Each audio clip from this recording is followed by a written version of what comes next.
ಎಲ್ಲರಿಗೂ ನಮಸ್ತೆ. ನಾನು ನಿಮ್ಮ ಚಿನ್ಮಯ DS ಸುಬ್ರಹ್ಮಣ್ಯದಿಂದ.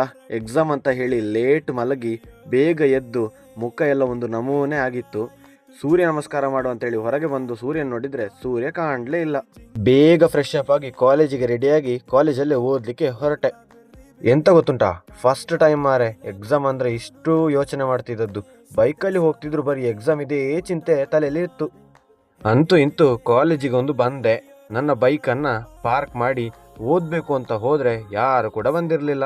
ಫಸ್ಟ್ ಎಕ್ಸಾಮ್ ಇಂಗ್ಲೀಷ್ ಇರೋದ್ರಿಂದ ಇಂಗ್ಲೀಷನ್ನೇ ಓದಿಕೊಂಡಿದ್ದೆ. ನನ್ನ ಫ್ರೆಂಡ್ಸ್ ಎಲ್ಲರೂ ಸೀರಿಯಸ್ ಆಗಿ ಡಿಸ್ಕಷನ್ ಮಾಡ್ತಾ ಇದ್ರು.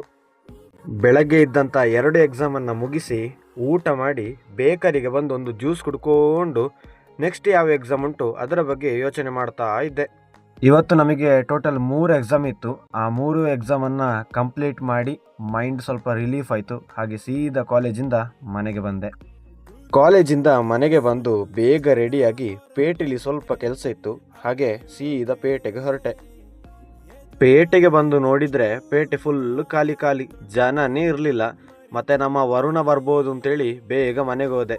ವರುಣ ಅಂದರೆ ನೆಂಟ್ರಲ್ಲ, ಮಳೆ ಆಯಿತಾ. ನಿಮ್ಮ ಬಗ್ಗೆ ಯಾರಾದರೂ ನಿಮ್ಮ ಹಿಂದೆ ಕೆಟ್ಟದಾಗಿ ಮಾತಾಡ್ತಿದ್ದಾರೆ ಅಂದರೆ ತಲೆ ಕೆಡಿಸ್ಕೊಳ್ಬೇಡಿ, ನೀವು ಒಳ್ಳೆ ದಾರಿಲಿ ಹೋಗ್ತಾ ಇದ್ದೀರಾ ಅಂತ ಹೇಳ್ತಾ ಇವತ್ತಿನ ವ್ಲಾಗ್ ಇಷ್ಟೇ ಗೈಸ್. ಇಷ್ಟ ಆದರೆ ಲೈಕ್ ಮಾಡಿ, ಫಾಲೋ ಮಾಡಿ, ಶೇರ್ ಮಾಡಿ. Thank you.